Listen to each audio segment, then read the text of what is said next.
For part one of this experiment, we're going to cut up different vegetables and we're going to put them in different types of solutions and see how that affects their texture and color. All right, the time is 4:50. Got my water boiling.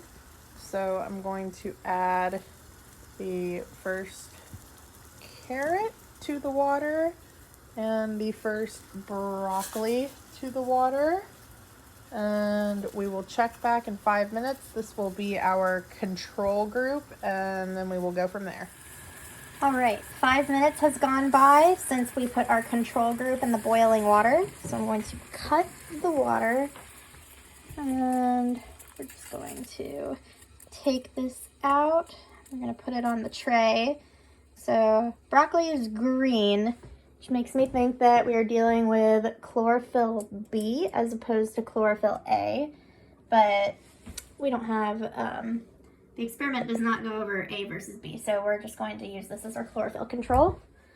And then for the carrot, I'm going to put that in our carotenoid control spot. Oh, okay, great. I'm gonna get my labels all wet, it's fine. All right, now got the water here. I have pre-measured the 4 tablespoons of vinegar to act as our acid. So I'm going to put that in both of these. I also used apple cider vinegar because it is what I had on hand. So I'm going to bring that back up to a boil, and I will add another carrot and broccoli, and then 5 minutes will go by and we'll see what happens when we put it in the acid compared to the control, and then we'll move on to baking soda. All right, the time is 4:58. The water is boiling again, so now we are going to add in our second group. So this is the carotenoid added to the acidic solution and the chlorophyll added to the acidic solution. 4:58. So we will check back at 5:03 and see what these look like. All right, it's 5:03. So that means it's time to cut the heat on the acid solutions. All right, I'm gonna put the carrot over here. I'm going to take the broccoli,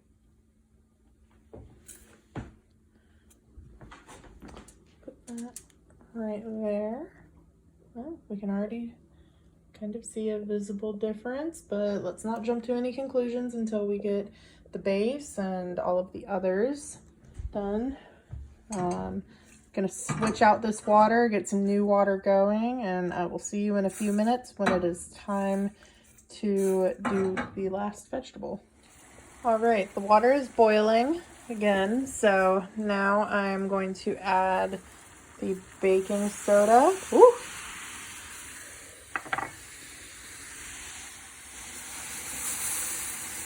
Ooh, that's hot.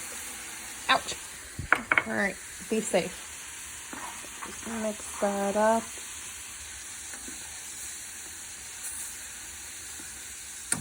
Make sure it's incorporated. All right. Ooh. Not pour that on myself. That wouldn't be very cool. All right. Now we're going to take my tongs and add broccoli to that basic solution and the carrot to that basic solution. Oh, the carrot is floating this time. Maybe it floated the last time? I feel like it didn't, but I don't know. All right, we'll check back in 5 minutes. All right, it has not been 5 minutes yet. I just wanted to note that this broccoli is being like carried around the pot, which did not happen in the control solution or the acidic solution. All right, it's been 5 minutes. If you notice, the pots are lined with baking soda along with my stove, so that's different. Immediately, I can tell that the water is way more green and the broccoli is kind of falling apart in the tongs.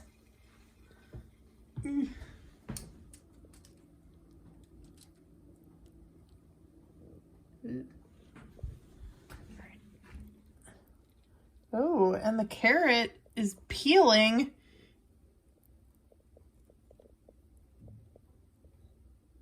Ooh, interesting. Cool.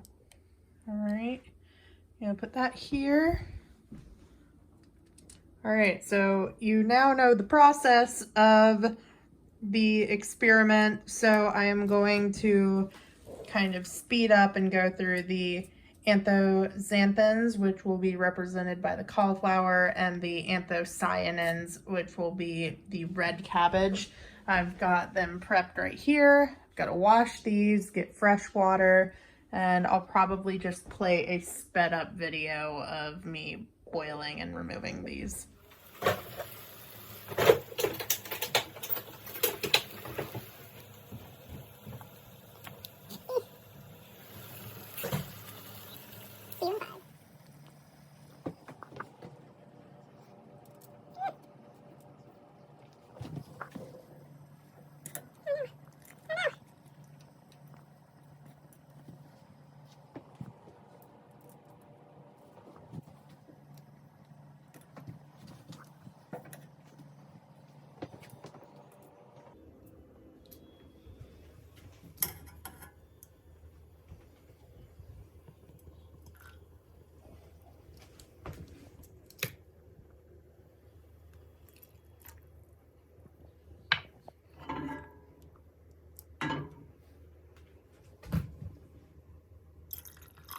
Whoa! That was fun.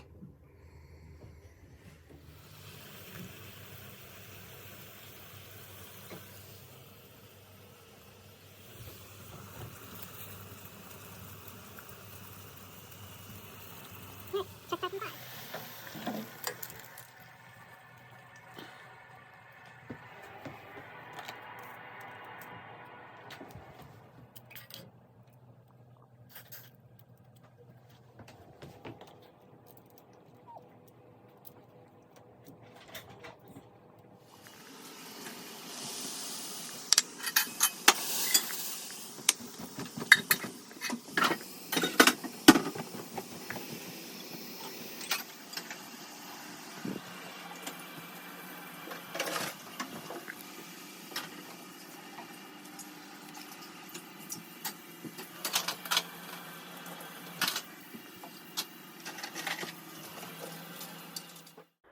Okay, so I wanted to just kind of go through the results of the experiment really fast. It was pretty consistent with each solution that we used. So with all of the vegetables that were in the alkalytic solutions, the cellulose fibers in the cell walls of the vegetables, it broke them down. The base broke them down, so all of the vegetables appeared mushy. The basic solution also caused the red cabbage, which is an indicator, to turn a blue-green as opposed to the neutral purple. On the other side of the, I guess the pH chart, when we put the vegetables in an acidic solution, they did not lose any of their texture at all, and that is because the acid increased the amount of pectins that were present in the vegetables, so they were able to remain firm for longer. It did, however, cause the chlorophyll in the broccoli to turn into pheophytin, which resulted in the dark olive green color that you see. All right, so I just diced up all of the potatoes. Got the red potatoes right here. Got the russets in here. and then the Yukon Gold in here. So I'm just going to turn on the heat. Don't mind how messy my stove is. There's baking soda all over it from part A of the lab. Right, but gonna let these start boiling, and then we will check back in a little bit. All right, just an update. All of the potatoes are boiling. They are not easily penetrated with a fork at this time, but they should be done in a few minutes.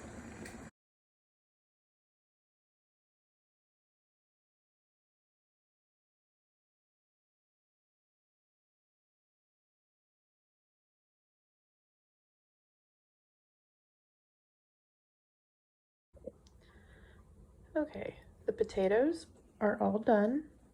They are boiled and mashed. I will start with the russet potato. So this is our non-waxy potato. It's got a lower sugar content and a higher starch content. This mashed potato was pretty fluffy. It was pretty smooth when I was eating it. I noticed that when I boiled it, all I did was strain it and then pour it back into the pot, and it, fell apart. Then we go to the red waxy potato. This one had a higher sugar content and a lower starch content. These were just like a little bit chunkier, and I almost want to say not like grainy in texture, but almost a little bit grainy, like compared to the russet potato as far as like texture from mashing it. Also, after boiling it, compared to the russet potato, it held its shape. So it's a little bit sturdier. Then the Yukon Gold all-purpose potato, I mean, it was pretty good. Like, it made a decent mashed potato, and it did hold its shape. It's got a little bit of the, like, cracking right here, but it's not, like, completely falling apart and just completely weak. So, these are all of the potatoes that we've got.